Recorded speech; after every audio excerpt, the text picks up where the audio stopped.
Hello students, आज की class में हम एक्सरसाइज 4.5 का क्वेश्चन नंबर 1 का 4th, 5th और 6th पार्ट करेंगे। इसके पहले के 3 पार्ट हम प्रीवियस क्लास में कर चुके हैं। स्टार्ट करते हैं।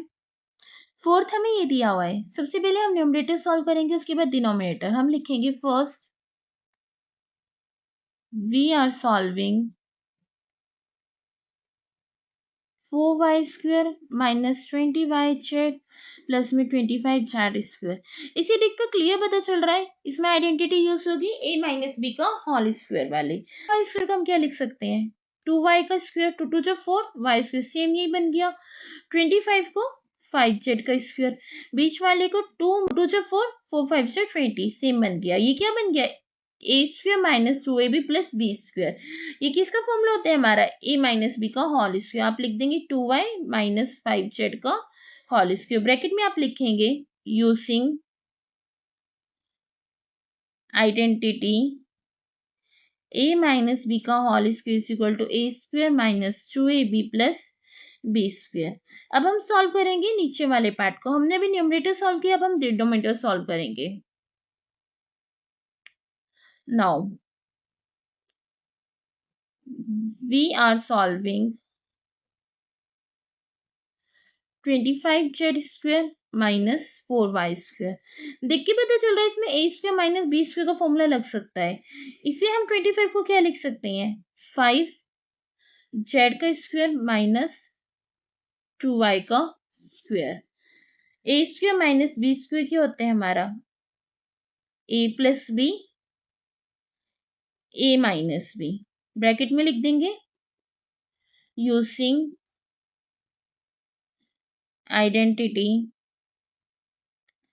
a² minus b² is equal to a plus B, a minus B. Now अब जो हमें क्वेश्चन दे रखा था हम वो लिखेंगे। क्या दे रखा था, 4y² minus 20y² plus 25z² divided by 25z² minus 4y²। इसे सॉल्व करके कितना आया था, 2y माइनस 5z का स्क्वायर। इसे सॉल्व करके क्या आया था, 5z plus 2y, 5z minus 2y। यदि मैं इसमें से माइनस कॉमन ले लूं तो ये बन जाएगा 5z माइनस 2y। सेम यही कैसे, देखिए मैं आपको लेना सिखाती हूँ। मैंने माइनस बाहर लिया तो ये माइनस वाली टर्म प्लस की हो गई 5z, ये प्लस वाली टर्म माइनस की हो गई, और ये स्क्वायर। जब मैं स्क्वायर से बाहर निकालूंगी तो ये माइनस का साइन भी हट जाएगा। ये क्या आ गया, 5z plus 2y, 5z minus 2y। क्योंकि माइनस माइनस क्या होता है, प्लस, और ये स्क्वायर है मतलब माइनस 2 टाइम्स है, तो ये ब्रैकेट से जब बाहर निकलेगा तो सिर्फ ये बचेगा, माइनस का साइन हट जाएगा। इससे ये कट जाएगा, या 2 बार है या 1 बार है, तो यहाँ पे भी सिर्फ 1 टाइम बचेगा। तो हमारा आंसर क्या आ गया, 5z minus 2y divided by 5z plus 2y। ये है हमारा इसका फाइनल आंसर। बच्चों यदि आपको समझ आ रहा है तो आप चैनल को जरूर सब्सक्राइब करो, क्योंकि जब आप चैनल को सब्सक्राइब करते हो तो एक अलग मोटिवेशन मिलता है आपके लिए ऐसी और वीडियोस बनाने का। फिफ्थ हमें ये दिया हुआ है। सबसे पहले मैं इस वाले को सॉल्व कर रही हूँ, x² प्लस x माइनस 6। अब इसमें मैं a माइनस बी का होल स्क्वायर वाली आइडेंटिटी यूज नहीं कर सकती, क्योंकि 6 का अगर मैं करूंगी तो ये रूट में आ जाएगा, रूट में हमें नहीं लेना। इसमें मैं सम और प्रोडक्ट वाली यूज करूंगी। इसे और इसे मल्टीप्लाई करूंगी, यहाँ आगे कुछ नहीं है, मतलब 1 और माइनस 6 का मल्टीप्लाई करूंगी, क्या आएगा, माइनस 6। मतलब प्रोडक्ट क्या आना चाहिए, माइनस 6, और सम क्या आना चाहिए, बीच वाला नंबर। बीच में क्या है, x के आगे 1। मुझे ऐसे 2 नंबर सोचने चाहिए, प्रोडक्ट मल्टीप्लाई करो तो माइनस 6 से ऐड करो तो 1 आए। 6 के फैक्टर निकालते हैं, क्या आ गया, 2 और 3। 2 और 3 को यूज करना है। डिजिट की है यहाँ प्लस की, तो मैं बड़ी डिजिट प्लस की रखूंगी, छोटी डिजिट माइनस की। इसे लिख सकते हैं x² plus 3x minus 2x minus 6। 3x minus 2x क्या आ गया, x, और प्लस 3 मल्टीप्लाई माइनस 2 क्या आ गया, माइनस 6। अब इन दोनों में से क्या कॉमन लिया, x, अंदर क्या बचा x+3, इन दोनों में से कॉमन क्या लिया -2, अंदर क्या बचा x+3, क्योंकि यहाँ माइनस बाहर आ गए तो अंदर क्या बचेगा प्लस का, ये बन गया x+3 x-2। हमने अभी सिर्फ इस वाले को सॉल्व किया, अब हम इस वाले को सॉल्व कर रहे हैं। x² - 7x + 12, x² -7x + 12, same उसी मेथड से यूज सॉल्व कर रहे हैं हम। प्रोडक्ट क्या आना चाहिए 12 और सम क्या आना चाहिए -7। 12 के फैक्टर करें, 2 6 12, 2 3 6, 3 1 3, नंबर क्या आ गए 2 2 3।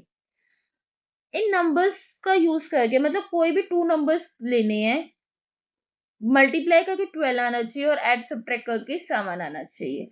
मैं नंबर चूज कर रही हूँ 4 और 3। अगर मैं माइनस का 4 और माइनस का 3 लूँ, मल्टीप्लाई करूंगी, माइनस से माइनस कट जाएगा 12 आएगा, माइनस का 4 -3 दोनों माइनस के ऐड हो जाएंगे, साइन माइनस का आएगा, क्या आ जाएगा -7। x² -3x - 4x + 12। आपके मन में एक डाउट जरूर आता होगा कि हमें कैसे पता चलेगा, पहले -4x लिखे, पहले -3x लिखे, आप कैसे भी कर सकते हैं, आंसर सेम आएगा। कैसे, मैं आपको दोनों तरीके से बताती हूँ। पहले ये देखिए, x कॉमन ले लिया, x -3 बचा, यहाँ -4 कॉमन ले लिया, x -3 बचा, क्या आ गया x -3 x -4। और यदि मैं 4 वाली टर्म पहले लिखती, मैं लिखती x² -4x - 3x + 12, तब भी सेम आता है। x यहाँ क्या बचे x -4, -3 बाहर ले लिया, क्या बचे x -4, क्या आ गया x -4 x -3। मतलब आपको कंफ्यूज नहीं होना, आप कोई से भी पहले लिख सकते हैं, बस साइन का ध्यान रखना, साइन गलत मत लगाना। ये वाला सॉल्व कर लिया, ये वाला कर लिया, अब मैं ये वाला कर रही हूँ x² -6x + 8 वाला, x² -6x + 8, सेम वही मेथड, प्रोडक्ट क्या आना चाहिए 8, सम क्या आना चाहिए -6, 8 के फैक्टर करेंगे, 2 4 8, 2 2 4, 2 1 2, 2 2 2, मैं क्या यूज कर सकती हूँ 4 और 2, सम क्या आना चाहिए -6, तो नंबर क्या हो गए -4 -2, -4 और -2 को मल्टीप्लाई करूंगी, 8 आएगा, माइनस से माइनस कट जाएगा, दोनों नेगेटिव है, दोनों ऐड हो जाएंगे, -4 और -2 किधर है -6। अब पहले आप जो लिखना चाहो वो लिख सकते हो, मैं पहले -2 वाली लिख रही हूँ क्योंकि यहाँ 8 है तो 4 इजिली कॉमन आ जाएगा। अगर आप 4 वाली लिखते तब भी कोई प्रॉब्लम नहीं थी, बाद में 2 वाली चाहती तो 2 कॉमन आ जाता, अंदर 4 बचता। कोई सी भी लिख सकते हैं, ऐसा कोई इशू नहीं है कि पहले यही टर्म लिखनी है। x बाहर ले लिया, क्या बचा x -2, यहाँ से -4 बाहर आ गया x -2, ये और ये हमेशा सेम आएंगे। अगर ये अलग आ रहे तो मतलब आपने कहीं ना कहीं कुछ मिस्टेक की है। x -2 x -4। अब 3 सॉल्व कर लिए मैंने, कौन कौन से देखिए, ये वाला हो गया, ये वाला हो गया, ये वाला हो गया, ये वाला बच्चा है x² -9। क्लियर, देख के पता चल रहा है इसमें कौन सा फॉर्मूला यूज होगा, a² - b²। देखिए इसे लिख सकते हैं x² -3 का square, a² - b², a + b, a - b। आप यहाँ ब्रैकेट में लिख देंगे using identity a² - b² = a + b, a - b। अब हमें जो क्वेश्चन दिया हुआ था वो लिखते हैं। नाउ x² प्लस में x माइनस में 6, x² माइनस में 7x प्लस में 12, नीचे दिया हुआ था x² माइनस में 6x प्लस में 8, x² माइनस में 9। इसे सॉल्व किया तो मैंने क्या आया था, x + 3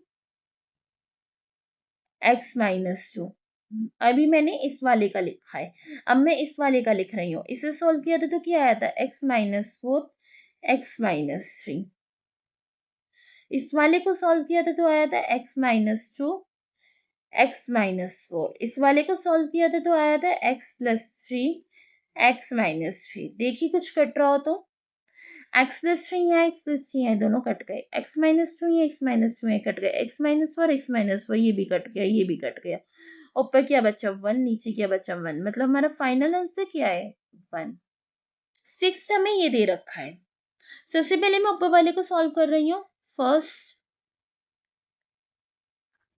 we are solving p की power 4 minus 16।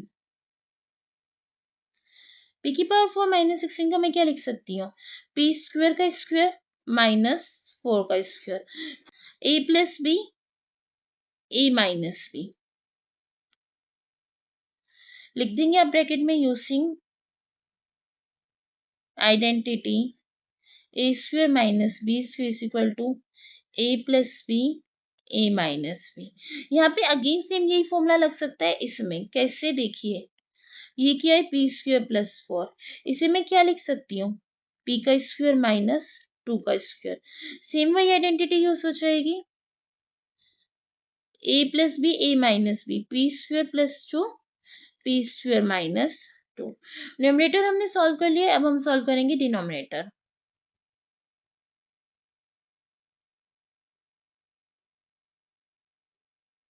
Now we are solving P square minus four P plus four, इसे क्या लिख सकते हैं, पी का स्क्वायर, इसे फोर को टू का square minus two A B, two two जो फोर, ये सेम बन गई, ये क्या आ गया हमारा p माइनस टू का होल स्क्वायर, ब्रैकेट में आप लिखेंगे using identity a minus B का whole square is equal to a square minus two A B plus B square. अब जो हमें क्वेश्चन दे रखा था हम वो लिखते हैं, now p square minus 16 divided by p square minus 4p plus 4, ये क्या आया था हमारा सॉल्व करके, p स्क्वायर प्लस में 4 p minus to p plus two, और ये वाला क्या है हमारा p माइनस टू का होल स्क्वायर, इससे ये कट जाएगा, या वन टाइम है या टू टाइम है, तो नीचे भी वन टाइम बचेगा, तो ये क्या आ गया हमारा p square plus four p plus two p minus to, ये हो गया हमारा इसका फाइनल आंसर। इसके आगे की एक्सरसाइज हम नेक्स्ट क्लास में करेंगे। Thank you for watching.